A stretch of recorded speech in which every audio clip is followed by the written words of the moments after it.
ห้าวฮ้อนญาติโยมบ่กล้าอดห้าวฮ้อนผู้คนก็มาเอี่ยวมาเที่ยวมาแหวงและสิ่งสำคัญตอนนี้ก็ทางรัฐบาลอินเดียและก็รัฐบาลประเทศไทยได้เคลื่อนย้ายอาราธนาพระบรมสารีริกธาตุของพระสารีบุตรพระโมคคัลลานะมาประดิษฐานให้พี่น้องตังภาคเหนือเฮาได้กราบได้ไหว้ได้สักการะบูชาที่พืชส่วนโลกญาติโยมนะที่วิหารคำพืชส่วนโลกญาติโยมอยากจะไปสักการะสักครั้งสักเตื้อหนึ่งเป็นอธิธาตุของพระสาวกทั้งสองรูปที่เป็นสาวกองค์สำคัญของพระสัมมาสัมพุทธเจ้าของพระสารีบุตรกับของพระมหาโมคคารานก็ไปกันได้นะเกาะกลุ่มรุมราไปกันไว้ไปแล้วต้องไปเข้าแถวยาวเข้าแถวเปิ้นจะมีคิวมีอย่างเข้าแถวยาวเข้าไปสักการะเพราะมีประชาชนที่สนใจที่ไปไหว้ไปศาลนี้เป็นจำนวนมากหลังจากที่เสร็จที่สักการะบูชาที่ส่วนกลางท้องสนามหลวงเรียบร้อยแล้วเพิ่งก็นำมาประดิษฐานที่ส่วนหลวงร.9หรือเรียกว่าส่วนพฤกษชาติส่วนพืชส่วนโลกพืชส่วนโลกจำง่ายๆกันนะที่เขาไปเอี่ยวไปแหวงกันอันนี้ก็แจ้งญาติโยมท่านสาธุชนตั้งหลายรับทราบมาณโอกาสนี้วันนี้ก็จะเป็นวันที่สองของการสอบบาลีสนามหลวงที่ตาโซนเรือเฮานี่ก็เปิ้นจะสอบกันที่บริเวณวัดท่าตอนพระอารามหลวงท่าตอนพระอารามหลวงเป็นวันที่สองตะวานี่ก็แต่ว่าไม่ได้ไปเยี่ยมที่สนามหลวงที่วัดท่าตอนก็ได้ไปเยี่ยมสนามหลวงที่วัดพระสิงห์แตนก็ได้ไปกราบสักการะบูชาปบปะกับเจ้าคณะภาคเป็นมาเปิดงานพอดีก็อู้จากันรอจังหวะชั่วคราวแล้วก็ถือโอกาสได้เอารถไปเปลี่ยนน้ำมันเครื่องครบกำหนดเวลาก็ได้พักอยู่ที่วัดธงยูเป็นเวลาเย็นแล้วก็6 โมงญาติโยม6 โมงเย็นจากเชียงใหม่ก็กลับมาเมืองฝางมาถึงฝางก็ประมาณสักเกือบจะ2 ทุ่ม 3 ทุ่มก็พักผ่อนหลับนอนอันนี้ก็ร่างกายก็อ่อนเตี้ยเพลียแรงญาติโยมท่านสาธุชนทั้งหลายเขาจะไปไหนใกล้ไกลเนี่ยเขาก็มาวัดความรู้สึกวัดกำลังของเขาว่าพอที่จะมีเหลือมีนักมีเท่าใดก็แสดงว่าก็ยังพอไปได้ไปที่นั่นที่นี่ได้อยู่แต่ว่าร่างกายจะเพื่อมันสมบูรณ์สมแบบกับเมื่อเขาเมื่อหนุ่มเมื่อกำไปที่ไหนบ่อิดบ่อ่อนนั่งรถนั่งรางเป็นเวลามันเมินก็เป็นอย่างแต่ว่าเขานั่งรถไปกับอยากจังใบเนี่ยระยะทางก็เกือบจะ300 กว่ากิโลญาติโยมต้องนั่งคดนั่งคออยู่ในรถในรางก็มาสู้ซึกก็ว่าอ่อนเปี้ยเพลียแรงพอสมควรต้องนอนหลับพักผ่อนร่างกายเฮานี่ก็เปรียบเหมือนรถยนต์เหมือนกันญาติโยมร่างกายเนี่ยเปรียบเหมือนรถยนต์ถ้าเฮาใจมาเมินนานน้ำมันไขข้อน้ำมันอย่างต่างๆมันเหียดมันแห้งไปทางคนที่เปิ้นขายยาขายยาอาจจะเป็นขายยาเสริมขายยากำลังขายยาสมุนไพรอย่างต่างๆได้ประกาศประชาสัมพันธ์ในวิทยุบางอย่างเนี่ยมันตรงกับโรคเฮามันตรงกับโรคภัยไข้เจ็บของเฮานี่ต้อง ระมัดระวังอยู่เฮาจะงอมเข้าใส่งอมเข้าใส่เตี้ยงอมเข้าใส่ซื้อมาไว้โอ้เป็นมันนักญาติโยมมันหูจะกินอย่างหมูจะกินอย่างชันอย่างเนี่ยมันนักอาหารเสริมก็ดีเป็นยุคเป็นยาอย่างก็ดีเนี่ยทั้งสมุนไพรใกล้ตัวแล้วก็ทั้งอาหารยาปฏิชีวนะยาในปัจจุบันสำคัญแต่ว่าสรุปแล้วนี่ญาติโยมนะสรุปแล้วว่าอาหารโรคภัยไข้เจ็บนานาต่างๆนี่มันมากับอาหารเด้อมันมากับอาหารมันมากับอากาศมันมากับน้ำนี่มันมากับการสัมผัสอยู่ใกล้ชิดกันนี่ต้องระมัดเรื่องนี้ที่ว่ามันมากับอาหารการกินทุกอย่างปัจจุบันเนี่ยเป็นอาหารเร่งรีบฟาสต์ฟู้ดเร่งรีบกินเวยใจเวยแล้วก็เปิ้นก็จะผสมแป้งผสมมันอย่างนักเอาไปซื้อตามห้างร้านต่างๆอย่างละอ่อนลูกหลานเฮากินถึงวันไหนมันอ้วนมันแฟตญาติโยมอ้วนแฟตเนี่ยบ่ค่อยจะมีกำลัง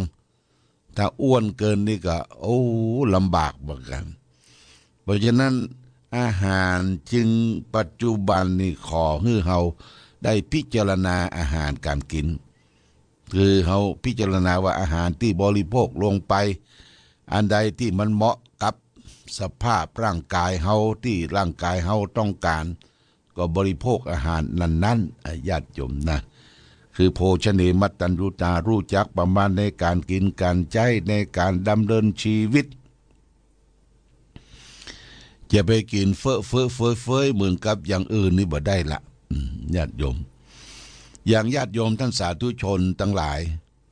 มักจะไปกินอาหารนอกบ้านอาหารนอกบ้านเขาไปกินแล้วพอย่างออกจากบ้านไปก็ต้องเริ่มเสี่ยงสตางค์ละเสี่ยงสตางค์ค่าน้ำมันรถค่ารถค่ารางพอเข้าไปในห้องอาหารในห้องอาหารนี่จะมีคนเสิร์ฟมีคนทำอาหารมีคนจัดแจงต้อนรับ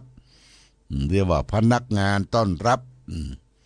ที่จอดรถที่จอดรางแม้แต่ที่พนักงานต้อนรับเข้าไปในห้องสุขาไปห้องบริการสุขาเนี่ยล้างหน้าล้างตาเขาก็ยืนอยู่นะหันในโทรทัศน์ยื่นผ้าเช็ดหน้ายื่นกระดาษคืออำนวยความสะดวกเรียบร้อยดีงามแต่เขาต้องปั่นทิปนะปั่นทิปเพื่อเขาเอาทิปเพื่อเขาเนี่ยเขาก็ได้ทิปส่วนเนี้ยนะเอาไปช่วยเลี้ยงลูกเลี้ยงเมื่อ มันกันทำงานของเขา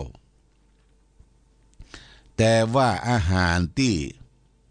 ดีอาหารที่ดีก็คืออาหารที่เราปรุงเองทำเองญาติโยมปรุงเองทำเองนี่ก็คือบะใส่ผงชูรสนักจนเกินไปแล้วก็บะใส่น้ำตาลบะใส่แป้งจนมากจนเกินไปทำให้มันอ้วนมันแฟตหลวงพ่อสมเด็จอาจยาธรรมพระเจ้าเมืองเจียงตุง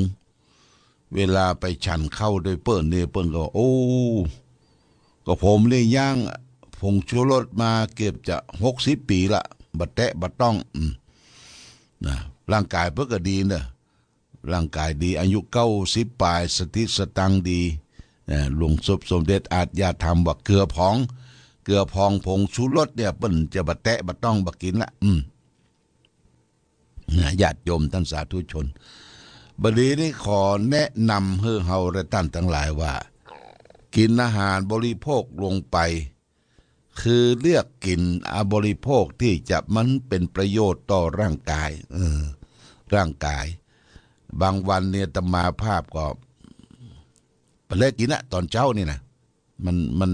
กินไปมันอืดมันต้องก็เอากาแฟเห็นน้อยกาแฟด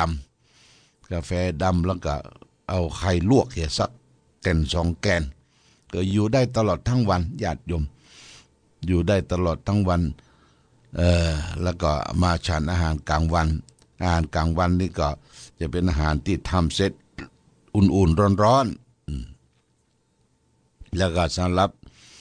อาหารเย็นนี่เปิ้นบ่นิยมบริโภคกันนะตูเจ้าพระสงฆ์เนี่ยพระพุทธเจ้าก็บัญญัติว่าจะไปบริโภคจะไปฉันอาหารตอนเย็นมันบ่ให้เป็นประโยชน์เท่าใดเพราะว่าเป็นการกินแล้วก็ดื่มกินแล้วก็ทำให้ร่างกายให้อ้วนไขมันก็ไปละลายบ่หมดบ่เสี่ยงไขมันตกค้างตกค้างในร่างกายตอนเย็นเนี่ยเอาจะอ้วนจะแฟตญาติโยมก็บริโภคผลหมากรากไม้อันใดอันหนึ่งที่มันเป็นประโยชน์ต่อร่างกายนี่ก็เป็นโภชนียสถานเป็นโภชนียการเป็นเรื่องของอาหารพระพุทธเจ้าให้เฮารู้จักรักของฉันอาหารว่าโภชเนมัตตัญยุตารู้จักประมาณในการบริโภคในการกินอาหารญาติโยมนะถึงวันนี้เฮาบริโภคเกินไปกินเกินไปเอาไปบำรุงต้องไส้อย่างในตัวเฮาเนี่ยญาติโยมท่านสาธุชนตัวเฮาเนี่ยมีตับไตไส้พุงหยังต่างๆถ้าบ่ระมัดระวังบ่ดูแลมันนี่นะเอาไปค้ำไปเคมันเอากินเอาแอลกอฮอล์เอายาสารพิษเข้าไปสะสมมักบ่มอยู่ในร่างกายมันก็จะมีโรคมีภัยเกิดขึ้นอย่างบางท่านไปกินอาหารตามเขาตามลับตามเขาตามบาร์ตามที่เปิ้นมีอาหารแปลงๆเปิ้นจะบวกค่าบริการบวกอย่างต่างๆแล้วก็ไปกินเหล้าเนี่ยสุราที่กันแล้วนะมีดีกรีที่กันแล้วเนี่ยญาติโยมมันไปเผาผลาญมันไปเจาะไปอย่างในร่างกายเฮาเนี่ยทำให้เกิดความมึนเมาขาดสติขาดความยับยั้งชั่งใจแล้วก็ตัวเฮานี่จะมีโรคภัยไข้เจ็บตามมาหลายโรคญาติโยมที่หันนี่ก็เพราะว่าคนมันตายไปนักจากโรคภัยไข้เจ็บนานาต่างๆอันนี้ต้องระมัดระวังเรื่องของการกินการบริโภครู้จักประมาณแต่พอดีกินแต่พอดีใจแต่พอดีเราจะได้มีความสุขขีอยู่กันเมินนานๆญาติโยมทีนี้ก็มาวกถึงการที่ต่างวัดพระพุทธบาทอุดมนะวัดพระพุทธบาทอุดมก็จะได้มีการกินกันตาลกินใหญ่ตันหลวงที่จะเกิดขึ้นในวันที่20 21 22นับถอยหลังนี่ก็เหลือบ่กี่วันญาติโยมนะแต่ว่าเฮาจะกินจะตาลนี่เฮาจะตาลตุงก่อนเด้อญาติโยมตาลตุงก็คือวันเสาร์วันที่9เนี่ยวันนี้วันที่6ละวันที่7ที่8ที่9นี่ก็จะได้มาตาลตุงกันไผมีจ่อมีตุงทักไว้ปูจาไว้12ราศีแปลงเสาแปลงกลมแปลงก้างเอาก็จะได้ปักมาตั้งแต่ปากต่างตั้งใต้นี่ก็ปากต่างล้านล้านเนี่ยตะก่อนค่ายที่ปากต่างไฟแดงพระนางสามผิวเข้ามาเนี่ยนะเข้ามาเพิ่นจะได้รู้ว่าวัดพระพุทธบาทอุดมมีการทำบุญปล่อยหลวงเฉลิมฉลองต่างเต่าดินกับปุ่นต่างเทศบาลเข้ามานะต่างเทศบาลก็ปักเข้ามาแล้วก็บริเวณวัดหน้าอนุสาวรีย์พระเจ้าฝางในบริเวณวัดประเดี๋ยวนี้ก็กำลังเร่งรีบกันพัฒนาอย่างเต็มที่ปลูกดอกปลูกดวงเอากระถางดอกไม้เก็บไว้เป็นสัดเป็นส่วนเพราะว่าพี่น้อง10บ้านร้านนาที่เขามีใบดีกาใบนิมนต์ไปถึงเนี่ยเพิ่นจะมาแอวเมืองฝางเด้อแอวพอน้ำบ่อสาวาแอวพอสิ่งปลูกสร้างต่างๆครูบาเจ้าศรีวิจัยที่เขาหล่อไว้สูงใหญ่แล้วก็มาไว้องค์พระลาพระเจ้าละแข่งที่ถูกไฟไหม้บัดนี้เสร็จชัดเรียบร้อยแล้วนะแล้วก็มาไว้พระเจ้าฝางพระนางสามผิวแล้วนอกจากนั้นก็ ได้มาปะมาพบกับหลวงพ่อที่ออกรายการหลวงพ่อแก้วนะออกรายการที่ปั่นน้ำบนทุกวันศุกร์นี่แก่ศรัทธาญาติโยมแล้วก็จะได้มาปะมาพบก่อนอื่นต้องขอบคุณญาติโยมนะที่โทรศัพท์มาแล้วก็ได้บริจาคให้หอมปัจจัยมาช่วยงานหลวงพ่องานปอยหลวงหลักงานมุทิตาครบ6 รอบ72 ปีในวันที่21 22นะเดือนมีนา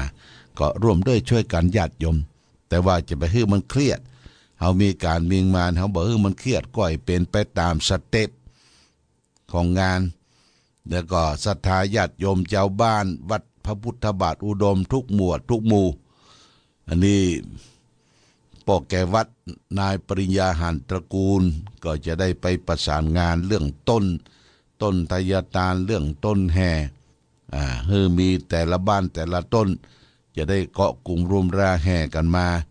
ในวันที่20เริ่มงานนะเปิดงานทำบุญสุนทานแล้วก็ตอนบ่ายก็แห่ต้นขัวตาลกันวันที่21นี่เป็นทำบุญทักษิณาทานก็แห่ขัวตาลกันได้วันที่22เป็นวันสุดท้ายวันทำบุญอายุเฉลิมฉลองครบ72 ปีอันนี้เขาก็จะได้มาร่วมการร่วมงานสืบโหราชตาใหญ่ทุกสิ่งทุกอย่างคือมันดีขึ้นทุกอย่างในญาติโยม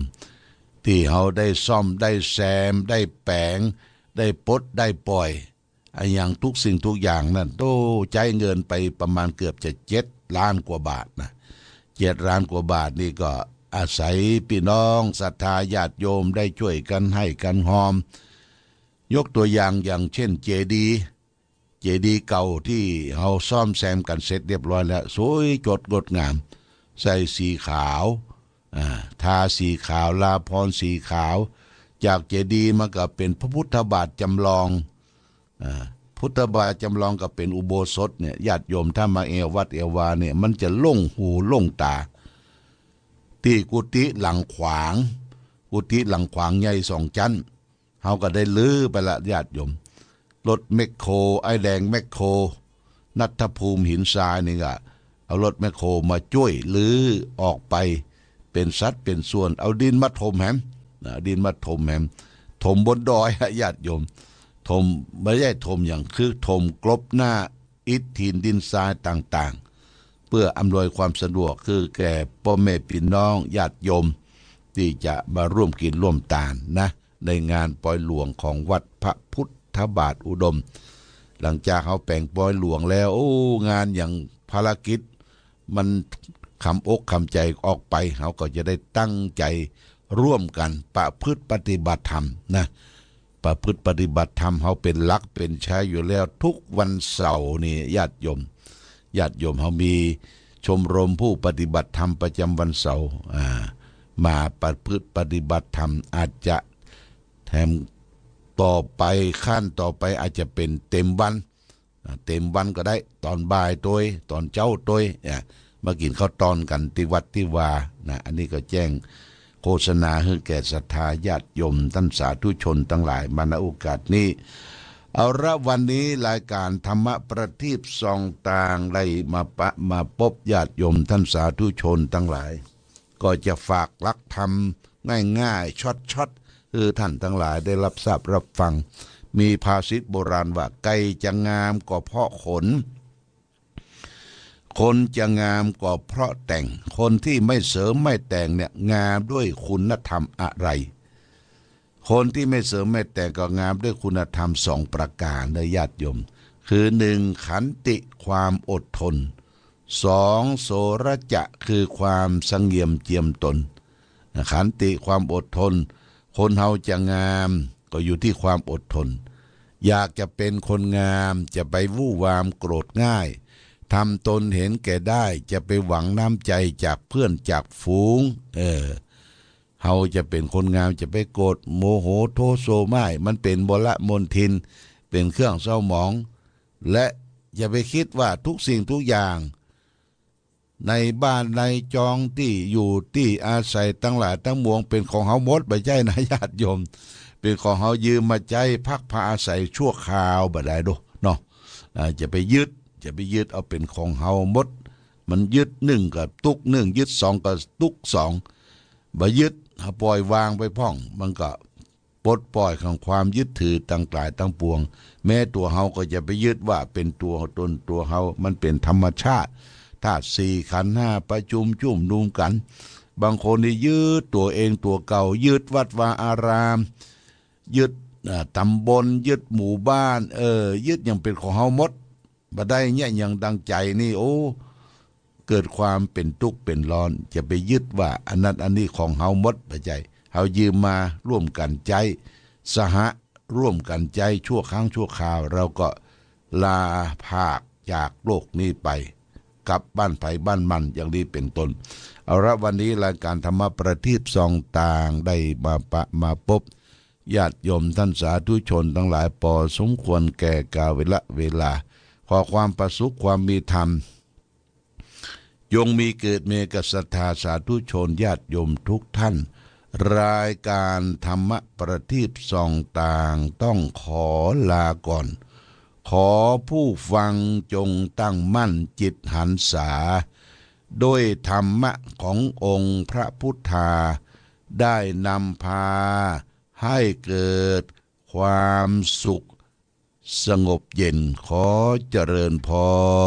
ร